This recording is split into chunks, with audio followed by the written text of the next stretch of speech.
On today's show, Ben Ladner is back for part 2 of a two-part discussion about the Hawks, the Eastern Conference, where Atlanta stacks up the rest of the Eastern power structure, and also what the West looks like, with Kevin Durant now in Phoenix, Denver flying high, and more. All that and more on the way. You are Locked On Hawks, your daily Atlanta Hawks podcast, part of the Locked On Podcast Network. Your team every day.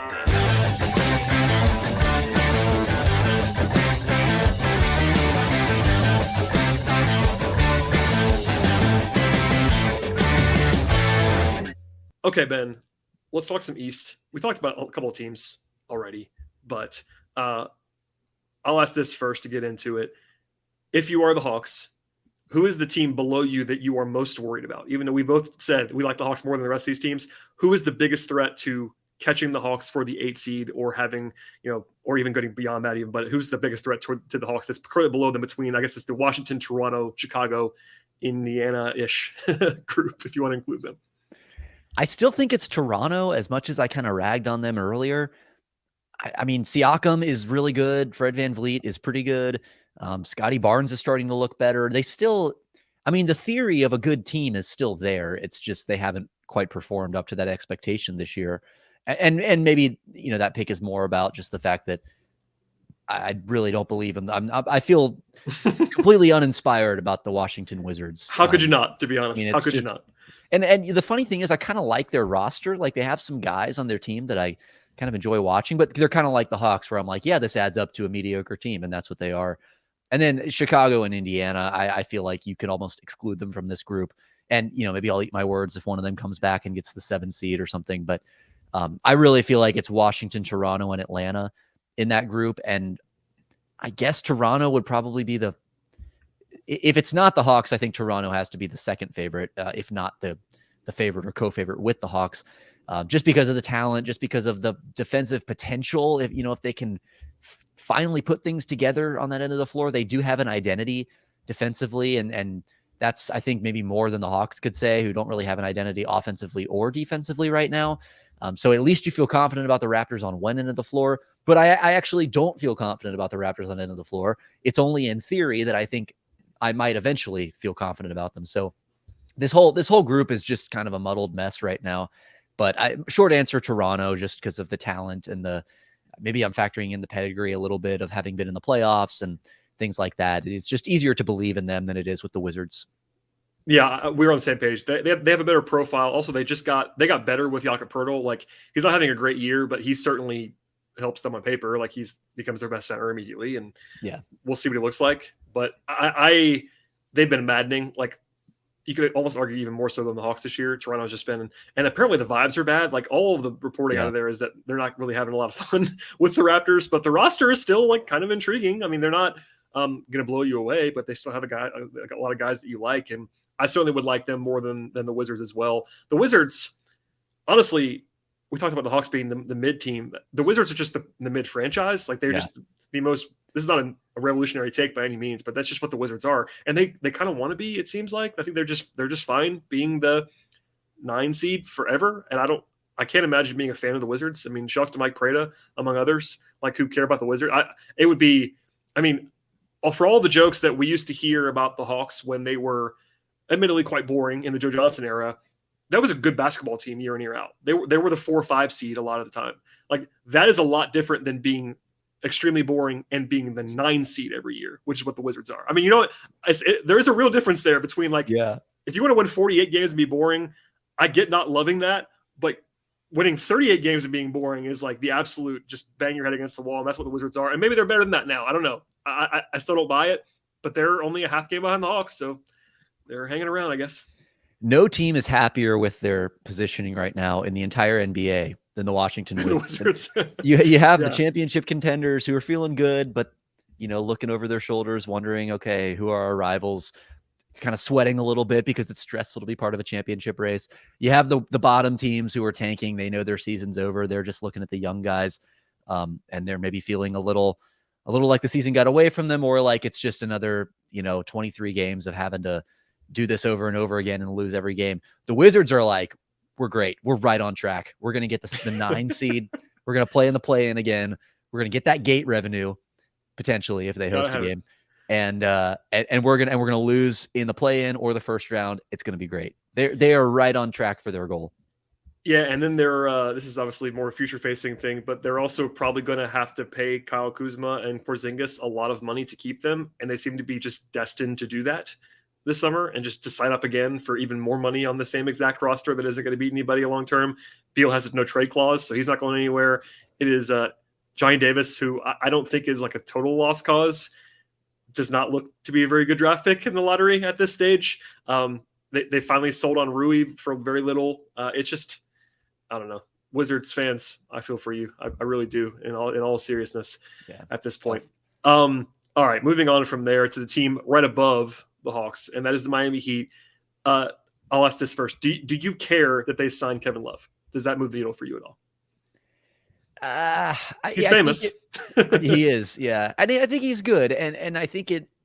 I guess my answer is it moves the needle in the regular season. I think he can help stabilize them down the stretch. I don't see him playing a huge role in the playoffs, but in the first round, if there's a matchup that, although they're going to be the lower seeded team, so that could even be tough too.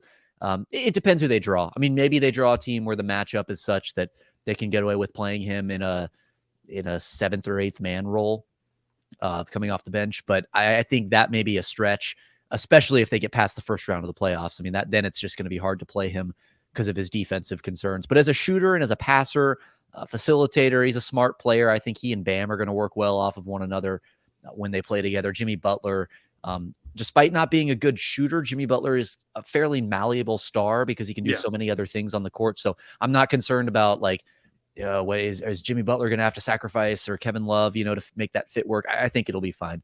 So I think he fits into what they want to do offensively. He helps open up things for a spacing challenged, a shooting challenge roster. Defensively, I think he can hold up in the regular season and probably isn't, you're not getting away with playing him more than 15 minutes a game in the playoffs. But I think that's what they signed him to do. I think they signed him to stabilize them in the regular season and play 10 to 15 minutes a game in the regular season or in the postseason. He's a buyout guy, and I mean, there's probably a whole podcast about how, just to pull the curtain back on the content cycle, buyout guys don't usually matter. They get covered. They get covered a lot, and I get it because it's just like we need something to talk about. But I could probably count on one hand the buyout guys who've ever mattered, like at the highest levels.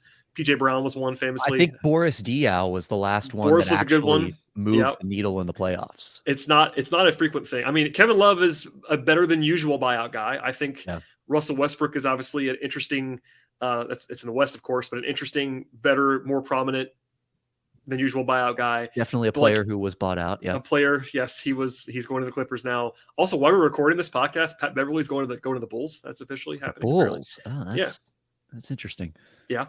That's another, I guess they wanted Russ and didn't get Russ and they got Pat Bev instead. So anyway, long story short, I think that I agree with you on Kevin Love. I think he helps them, but not in a transformative way. I will say, if you put him between Jimmy and Bam defensively, that's probably your best possible way to play him defensively. It's not going to be him. I don't think you can hide him too much, especially if you're going to try to play him with Hero.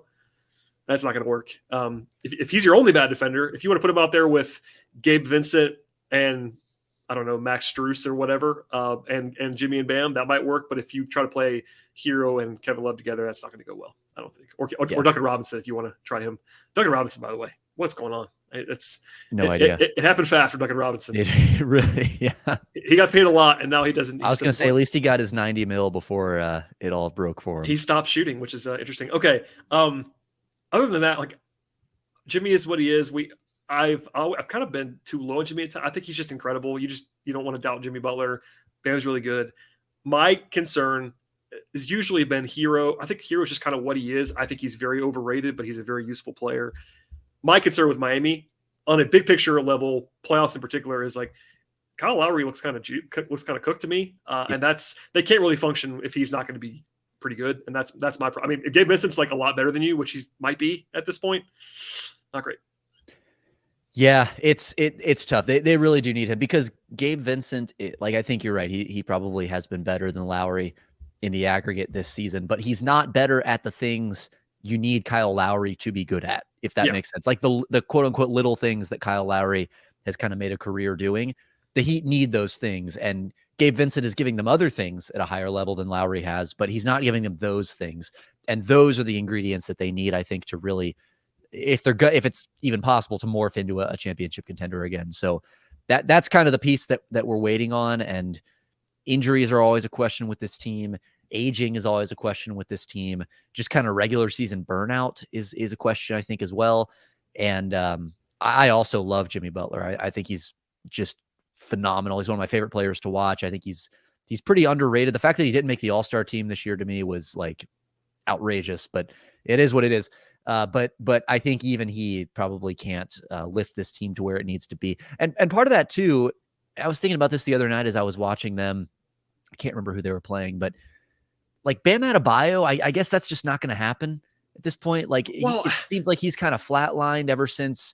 I remember writing about him a couple of years ago, 2-3 years ago, as doing a preseason piece on him for FanSided of just like it's part of the 25 under 25 series. And he was like 11 or 16 or something on the list. And I remember watching the film and really diving in and getting really excited and being like, okay, this guy has a leap in him as a playmaker, potentially as a shooter, as a rim protector. There's all these areas where he can get better.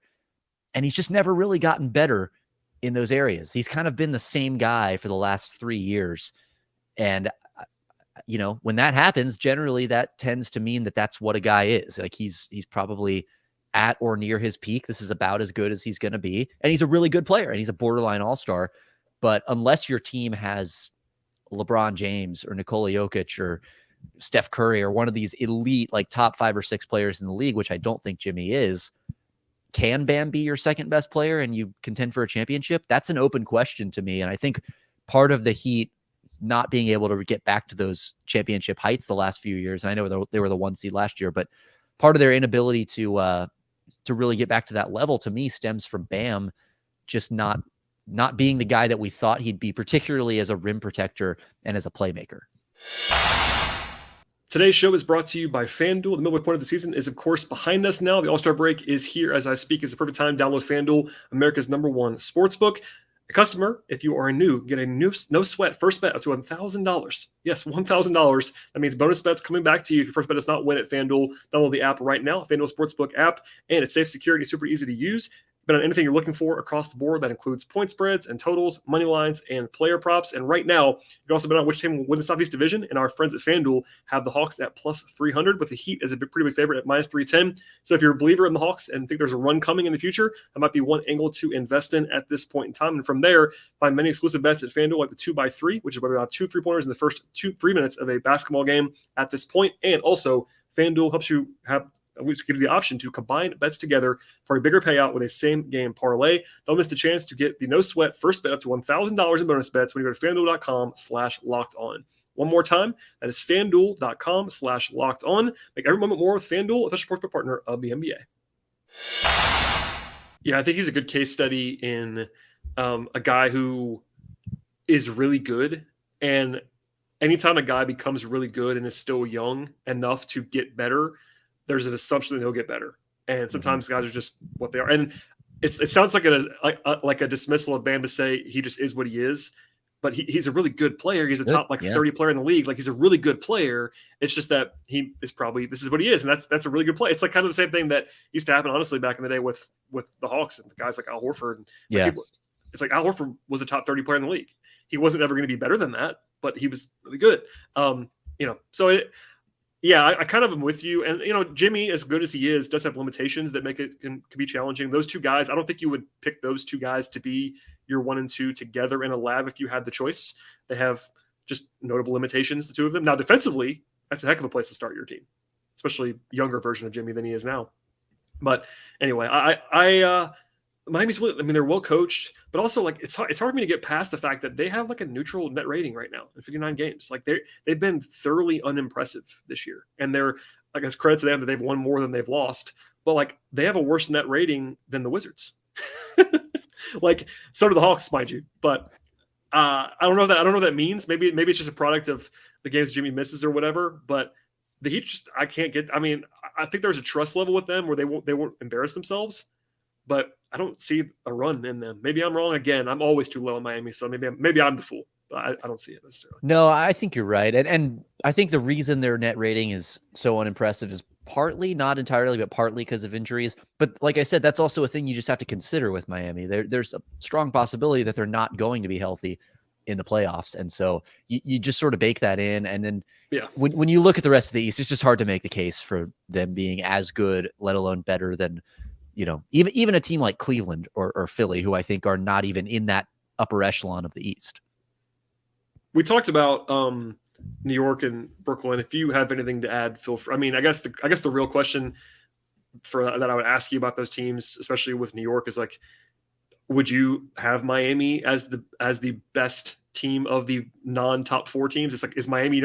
Let's say, forget the standings for a second. As far as like from this point forward, who's the 5th best team in the East? Is it Miami or New York or Brooklyn? Maybe you think it's still Brooklyn. Yeah, I think it's Miami, then Brooklyn, then New York. And Okay. maybe maybe the Knicks are to me as the Heat are to you. Yeah, maybe so. And you're also by the way, this also applies to me. We might just be too hipster on the Nets. Maybe they're not going to be good, but it's a very hipster thing. As soon as it happened, like the internet was like, "Oh, I love this Nets team," and so do I. I mean, I had the same thought. We all had the same thought. It's one of those things you want it to be true, and maybe we're just believing in it before we actually see it.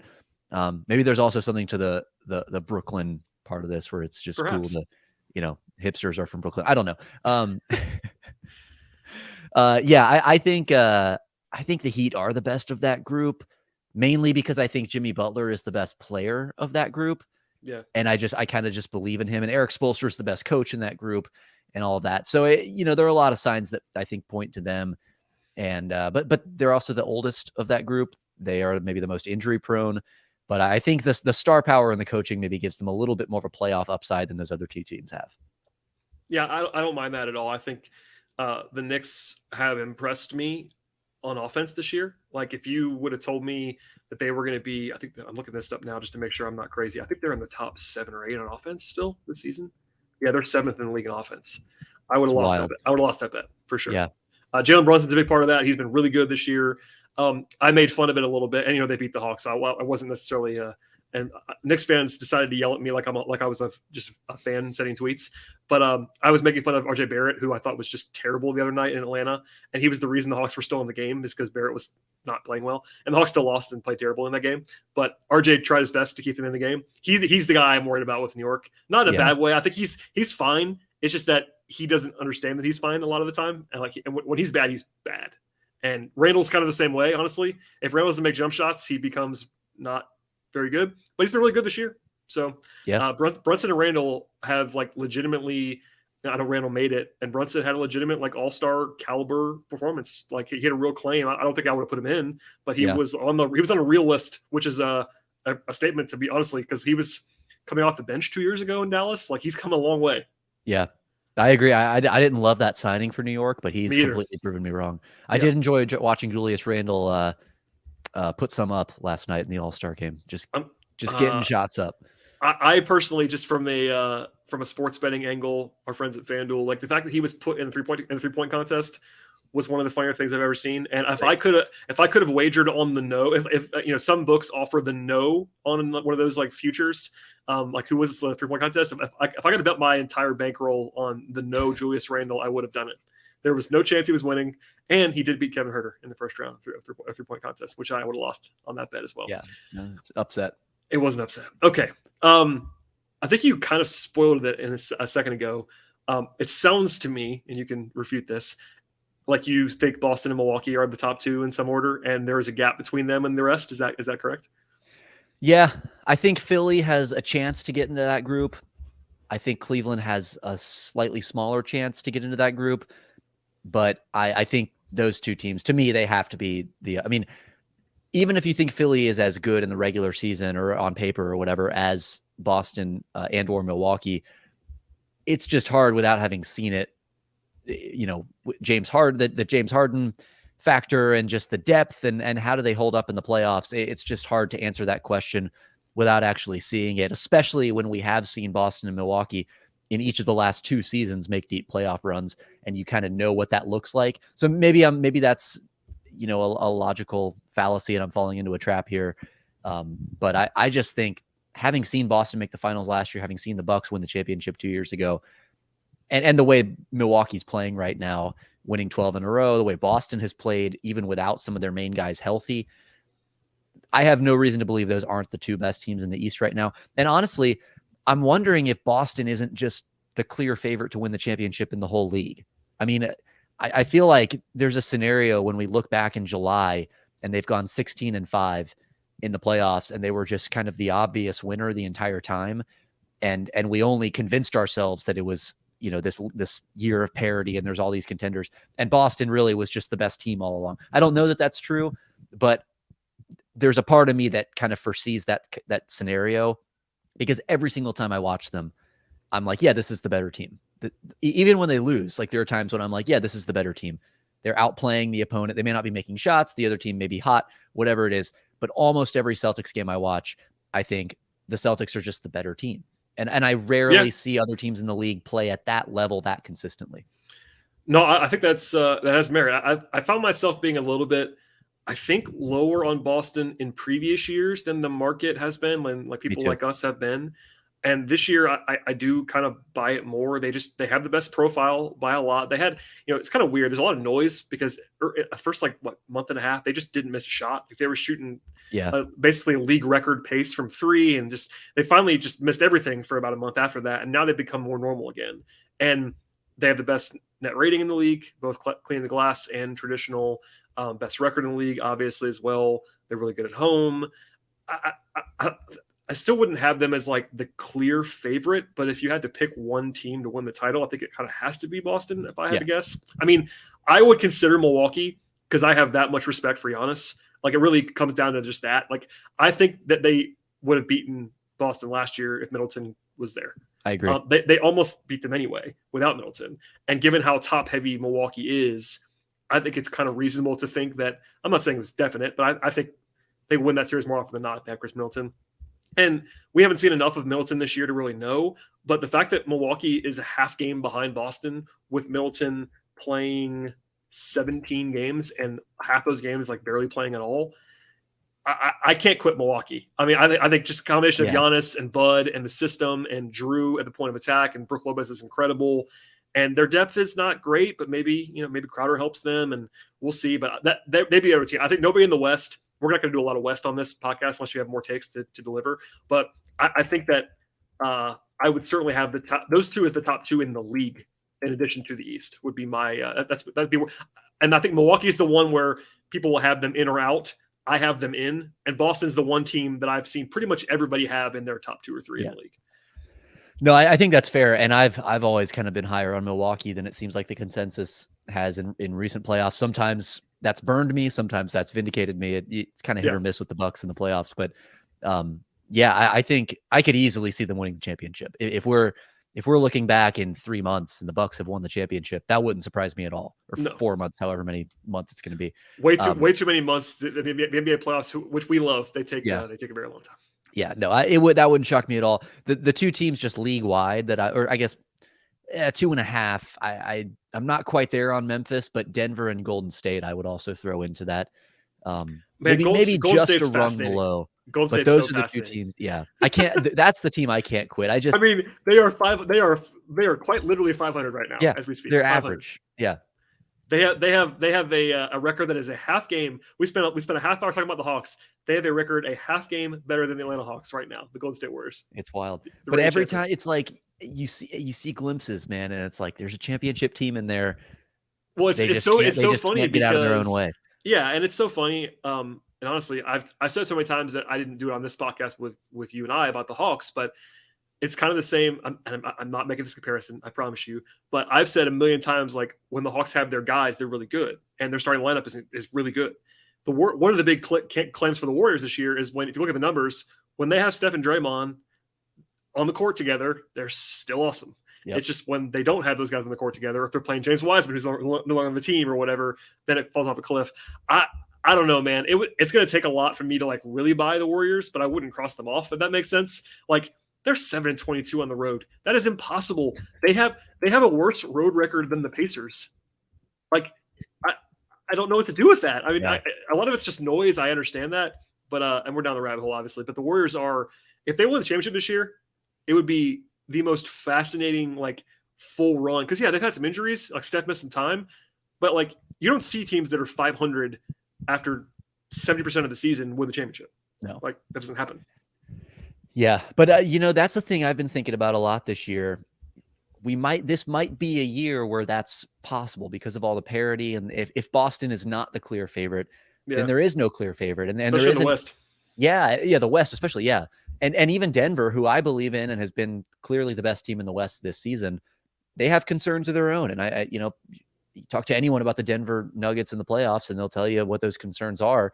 So they're not bulletproof either. And so this might be the year when there is a 7 seed that sneaks in through the play-in and wins the championship. It's not likely. It's going to be really hard just because, number one, you have to go through the play-in. Number two, you have a harder path in the playoffs. But if that playoff pecking order is flatter than it typically is, and the 2 seed or 1 seed isn't quite the monster that you typically see as a 7 or 8 seed in the first round, like I think it's possible that a lower seeded team in either conference gets through. Maybe not as much in the East because those top 2 are going to be hard to beat, but in the Western Conference, it's totally possible that a lower seeded team makes the conference finals or even the finals or even wins the championship. And I wonder, it's going to be interesting in 2 or 3 years to look back and see whether this year, with all of the parity and all of the similarity in records and just the closeness of all these teams in the standings, was a blip, or whether that was the start of kind of a new era that we're moving into where because of the talent distribution. And I think that the difference between, let's say, the 4th best player in the league and the 12th best player in the league might be smaller than it's ever been. There are a lot of really good players. They're all spread out on different teams. And so I think we might just be in a place from a big picture standpoint across the league where the way the talent's distributed and the way teams are built and, all of these different forces that contribute to the way you have to build and the way you're able to win in the modern NBA, where it's more possible for these lower seeded teams to actually make it far in the playoffs. And the pool of candidates that could win the championship in a given year is much, much wide, like exponentially wider than it is in your average season. The West is so open and that contributes to it. But also I would say on the Warriors, before we move on, like they do have what you would need to come from a low spot, and that they have the elite player. They have the experience.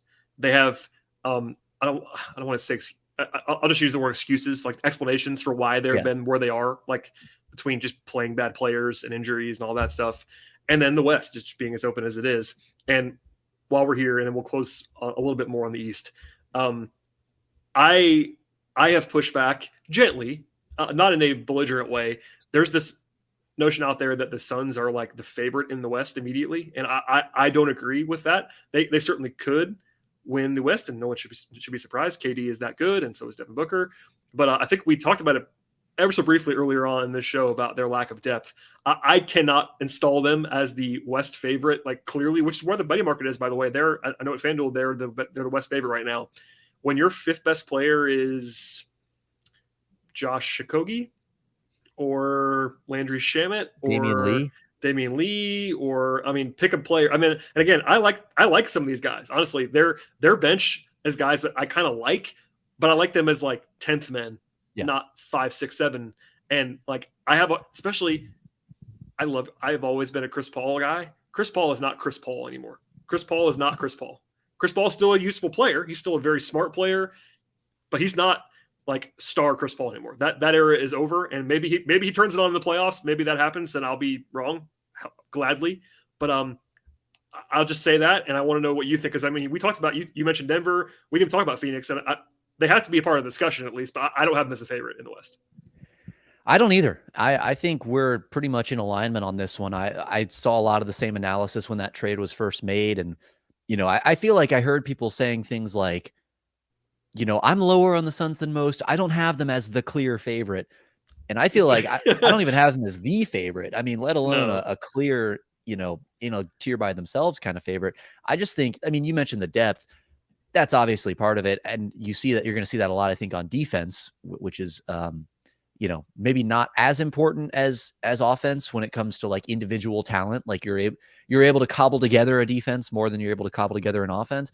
but it still matters. And they still don't have a lot of defensive talent. They're still putting a lot of weight on DeAndre Ayton to hold up that defense. And DeAndre Ayton has made strides as a defender. He's an above average defensive center, maybe average, but he's not Rudy Gobert. I mean, if the Suns had Rudy Gobert, I'd say, okay, all right, now we're cooking with something. Maybe they are the favorite, but I just don't see that kind of defensive upside. Plus, I think, as you know, I'm just not as high on Kevin Durant as the rest of the basketball world seems to be. I think he's like the fifth or sixth best player in the league. I would just say, as a caveat, Ben does not speak for me on this one. Okay, which is fair. And I get, I get the arguments that people make from. I just think, I've heard a lot of the analysis of this trade comes down, and as it should, I think in some ways, to, well, it's Kevin Durant. Like, they got Kevin Durant. Well, and honestly, the only reason why this isn't totally ridiculous is because he's really good. Is because he's as good as he is. Like the fact that they're even, I mean, we agree, it seems that it's been overstated by some that they're the clear favorite. But the fact that, like, if he was a step or two down from what he actually is, I would hope that no one would say they were the favorite, because the rest of that roster, like, you have to believe Kevin Durant is a top 3 player in the world for this to even be reasonable, honestly. Right. Like, Devin Booker's awesome, don't get me wrong, but the lack of supporting cast, like, the explanation almost has to be KD is KD. Yeah. Otherwise, it doesn't make sense. Well, so you kind of said it there in your explanation. Like, he is Kevin Durant. He's one of the best basketball players ever. But top 3 player, I don't think he is a top 3 player. So that is, like, I realize that is where my relative negativity on this trade stems from. And so I see the argument that the people who are high on the Suns are making, and it stems from the fact that those people in general are just higher on Kevin Durant than I am. And maybe I'm totally wrong. And maybe he and Devin Booker are good enough offensively to lift the Suns into this stratosphere. Devin Booker, by the way, another guy who I love his game. I love watching him. I feel like I was higher than most people on him for a long time. And now I feel like the discourse on him has just kind of almost gotten out of control. And I just feel like he's become one of the most overrated players in the league, which isn't to say he's not great. He's really good. He's like a top 25, maybe even 20 player in the league. I just don't think he's like a top 12 guy. Like, I think some people. It's fascinating because, like you just said, I think, I was in the camp where, like, I didn't see it for a long time, and now I at least see it. Like, I think he is really good. Oh yeah. But it's notable, and it's funny because I think you and I, knowing the way you think about things, in addition to your thoughts on Durant, which I am higher on Durant than you, which is fine. But even then, like, I have a hard time. Just, you have to have at least 7. You got to have 7. You probably need 8.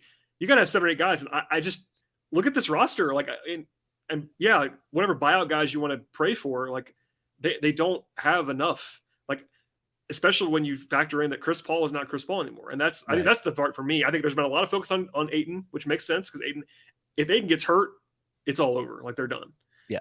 Or if Ayton's just not good, they're done. But for me, Paul's the guy that, like, everyone's just kind of like, oh, they have Chris Paul. It's like, well, they don't have Chris Paul in the way you're thinking they have Chris Paul. Yeah. And it's comfort.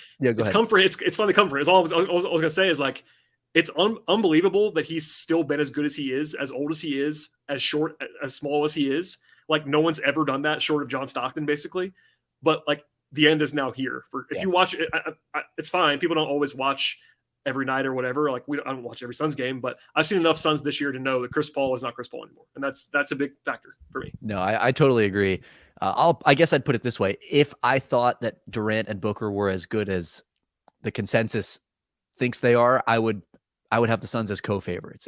If the Suns had traded for, prime LeBron James, I would have them as favorites. Or Giannis. Or current Giannis. They've gotten Giannis. It's like, okay, now they're the favorite in the East. So that's the gap. Even with their depth and defense. Well, I guess defense is partly Giannis, but let's just say Kevin, whatever version, top 3 player, but not the best defender in the world or whatever, like Giannis. That would override at least enough your defensive in-depth concerns. It's just that you don't quite think that Durant is good enough to, like, really do that on his, because, on the margins in the NBA, the gap between the second best player in the league and the 6th best player in the league can be a title difference. Like, it really can. Well, that's kind of the difference I see. I think Giannis is in the conversation for best player in the world, and I don't think that Durant is. And part of that is because I don't. Well, short version is essentially, I think Durant, if if the NBA were played 1-on-1, Kevin Durant might be the best player in the world, but it's 5-on-5. And there are players, and it's not that Kevin Durant isn't a great 5-on-5 player. That's not what I'm saying. Sure. I just think there are better 5-on-5 players than Durant, but the counter to that, of course, is like when you get to the playoffs, it does turn into more of a 1-on-1 game. You need that skill set. Totally true. And I think he becomes more valuable. We've seen him take on more importance in high leverage playoff moments. I still just don't think that relative to what they gave up and now what they don't have on their roster. Because remember, they didn't give him up in this trade, but they don't have Jay Crowder either. And they haven't had him all season, but that's another piece that they could really use. If they had Jay Crowder as their starting 4, okay, now that starting lineup, you're cooking with gas. If they had one more guy, I mean, that's that. Yeah. Honestly, it comes down to the fact that if they could have kept Cam Cam Johnson in the trade, if they could have kept just one more guy, that would be enough for me to be they don't have a 5-man lineup that I feel confident in every player. Yeah, I mean, and I probably still would have been lower on them than the market was if they had kept one guy or had Jay Crowder back or whatever it is. But they don't have a 5th starter, and it's not just that. It's not even just the 5th guy. They don't have 6, 7, and 8 either. Like, I like Josh Okogie a lot. If he's your 7th best player on a title team, Landry Shamet, same thing. Cam Payne is just like a guy. Like, Cam Payne is fine as a backup point guard, but you know what I mean? Like, he can't. You know, he's been exposed in the playoffs. Landry Shamet's just fine. Jock Landale is their backup center. Like, they have guys who I kind of like as rotational NBA players. They're just not what you would want. Like, if they had the Nets 7 through 10, sure, call it in. Title favorite. Now, all of that said, I think this is a move they had to make. I think they were right for making this trade. I mean, they were not going to win the championship with the roster that they had. Now they get Kevin Durant. It's a different thing. And they can win it. And they can win it now. Exactly. I mean, I think you and I would agree they could still win the championship this year. Absolutely. I wouldn't pick them to win it right now. I think Boston, you just give me two. If you give me the choice of Boston or Phoenix from this moment forward to win the championship, I'm taking Boston. Milwaukee too. Yeah. And that might be the only 2 teams I would take over Phoenix. I'm not saying it for sure, but I think every other team I could at least hear the argument for Phoenix. I don't think it's particularly close for Boston and Milwaukee. Other than you could say that they have to play each other. That'd be the one thing. Right. And you get into the team in the West. But I don't know. Not to go down the West again, but the parity argument is the only reason why I'm really saying that. I think Denver clearly has the best profile, but I do understand the hesitation with Denver. I do. I mean, I buy it more than most, but I don't trust Michael Porter Jr. I don't trust some of their supporting guys. Their Jokic off minutes are historically terrible and always have been. And they've done it. I will say about Denver. I know you talked about them being better than at least in your mind, you're higher than some. People have kind of just forgotten that they were a conference finals team. There's this narrative out there that they're like a bad playoff team, and that's just not true. That's not true. Same with Jokic. It's that's out there. It's bad playoff player. I'm like, are you watching Jokic in the playoffs? My least favorite narrative in the NBA. What are we doing right now? Has never done it in the playoffs. Anyway, that's just a very silly thing. But I'm not a Memphis guy. The Kings, all due respect, no thanks. The Clippers, I can still see it. We'll see what Russ looks like there. Dallas doesn't have enough defensively. New Orleans, who knows who's going to be there. And then you get to Golden State, and it's we talked about them earlier. So, yeah. I will say, it's a question that I find interesting. Who is more likely to win the championship? Okay. Well, more likely to make the finals, Philly in the East, or a team like, I don't know. I don't want to say Memphis, but one of those middle teams in the West. You and I are, it seems high on the top 2 in the East. I think Philly is better than most teams in the West that are in the discussion. Yep. It's just that they have to go through the other 2 teams. I guess that's a long way of saying that out loud to just get to my point. But yeah, I kind of trust. Well, trust is the wrong word. No one should trust Philly, but because we've seen that over and over again. But I think team quality wise, I think honestly, if Philly was in the West, they might be the favorite. I agree. I think you said it. I think they're a better team than everyone except maybe Denver and maybe Golden State. If Golden State can rediscover, when I say Golden State in these conversations, just for people listening, I'm talking about Golden State, full strength Golden State. Everybody's there. Yes, real Golden State, which we haven't really seen much this year. But so maybe Golden State, maybe Denver. I feel stronger about Denver.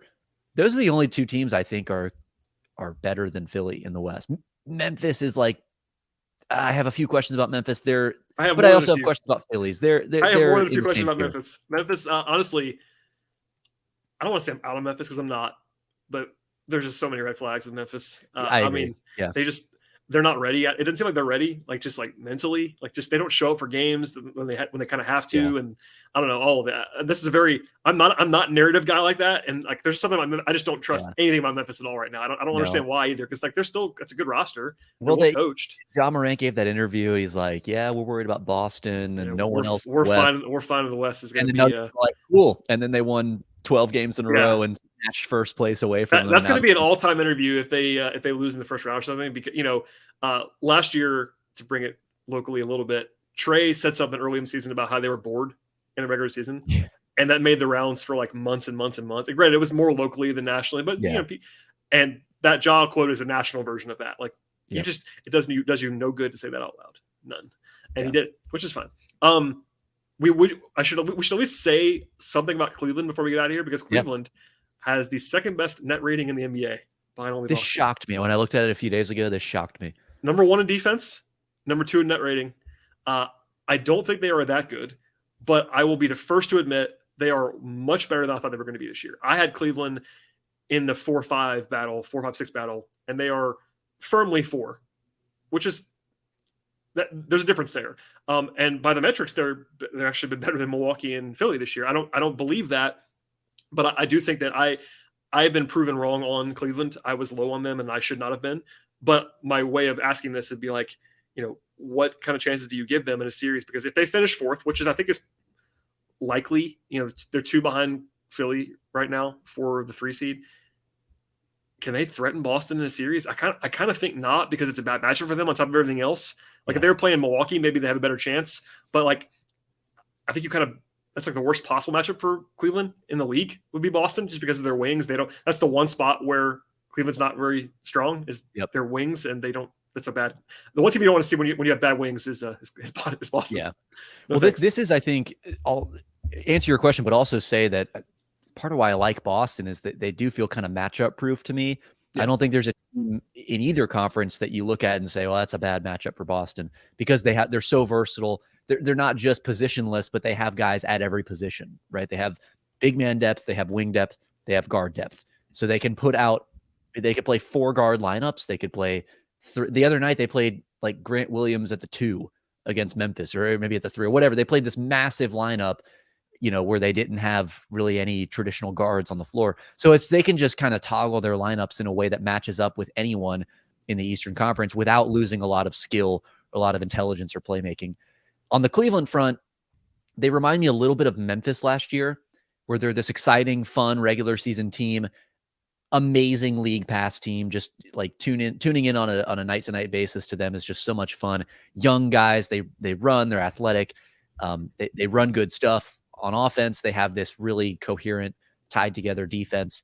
But I do also tend to think that, especially with it being Mitchell's first year with that team, Mobley only being in his second year in the NBA, it's just a little early for them, especially when you consider that they'd have to get past Milwaukee and Boston, who, as I said before, are just, I hate sounding like this guy who's like, well, you got to do it in the playoffs and get over the hump. But I do think there's something to going through the playoff fire and kind of figuring out what it takes to win in that environment, and kind of just some of the tricks and some of, the learning curve that comes along with being in the playoffs. I do think it takes a time or two of going through that to really steel yourself against that kind of intensity.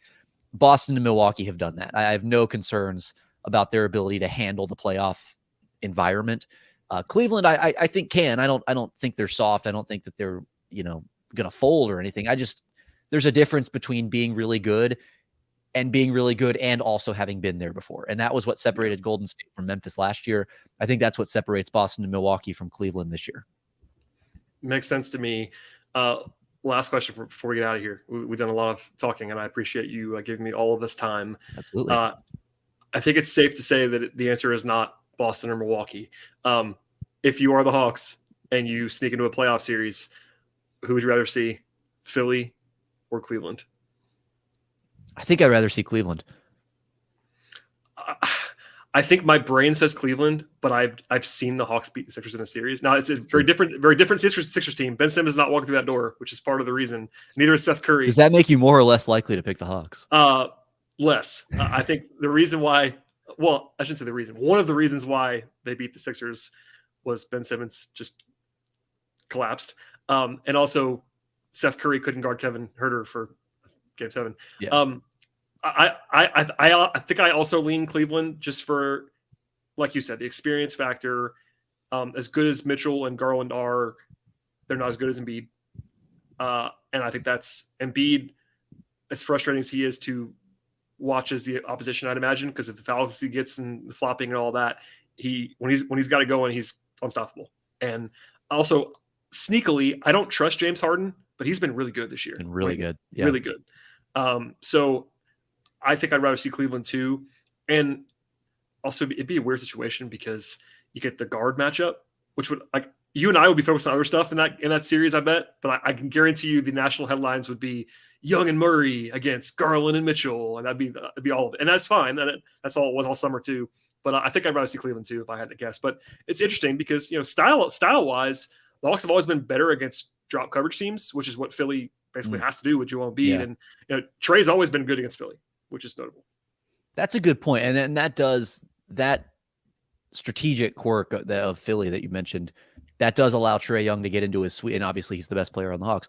You're allowing the Hawks' best player to get to the spots where he's most comfortable in a way that I think Cleveland doesn't allow, because they're a little bit more versatile and able to put some more pressure.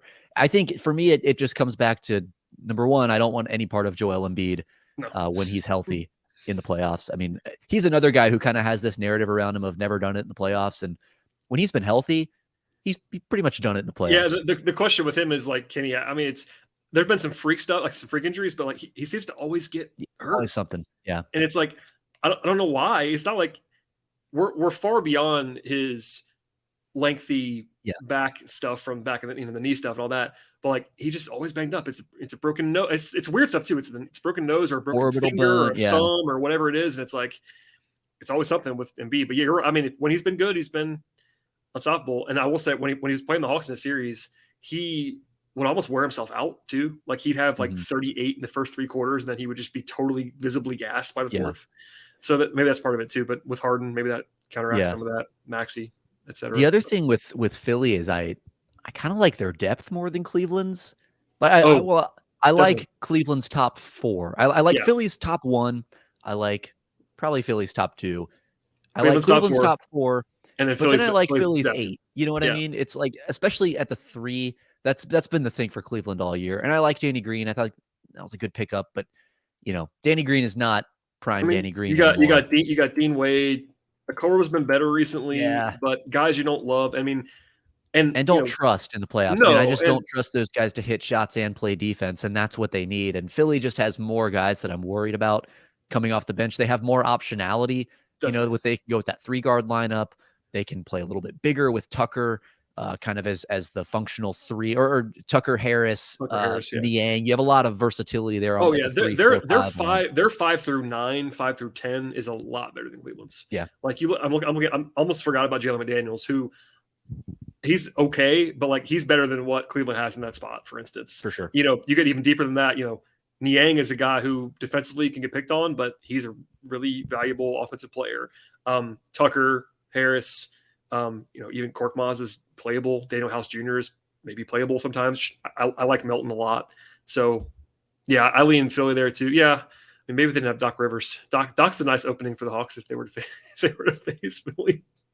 They've had some good success against Doc in the past. Anyway, we're off the rails. Thank you, Ben, for all the time, my friend. Please plug all of what you have going on. I know you are doing non-basketball things in the world these days, but you have a podcast and you write things occasionally. So I do. Where can they be found? Read and React podcast. Anywhere you find podcasts, go listen, subscribe, rate, review, all that good stuff. Like you said, writing occasionally at the Step Back with Fansided. Hoping to do more of that in 2023 than I did at the end of 2022. And mainly it's just Read and React at this point. You can get all my takes, all my analysis there. Well, and you are not the take side of that podcast. I'm not the takesman. No, I'm your co-host is much more of a takesman. Hi, John. I'm the straight man on that show. Yeah. I understand. I'm usually in that role wherever I am, but John makes me laugh on a regular basis. As a regular listener to the Read and React podcast, John's got takes, and I look forward to if you will have me doing our annual pre-draft episode. Absolutely, I look forward to it every year. That's always a highlight for me. So yeah, please subscribe to Ben's work at Read and React. Read him as well. He never tweets, but if you are following on YouTube, you can follow him. It's on the screen at @BLadner_. Maybe he'll tweet every once in a while. Something angry, we'll see. Or a plug. Maybe you'll plug something. You write something, you usually put it up there, don't you? Yeah, it's a promotion. Perfect. That's all you need. That's what Twitter should be for. I tweet way too much. Yeah. I'd be better off just putting the link of the podcast. I would prefer it if it were this, communal dialogue. This used to be this public forum, but that's just not what it is. It is not. If you go into it with that hope, you're going to be disappointed. So it's like, well, at this point, I'll shamelessly promote myself, and then otherwise I won't be on it. It's probably the best place to go with Twitter. All right, everybody else, please subscribe to this show as well at Locked On Hawks. Anywhere you get your podcast, follow us on Twitter. Follow me on Twitter at BT Rowland, and we'll see you all next time.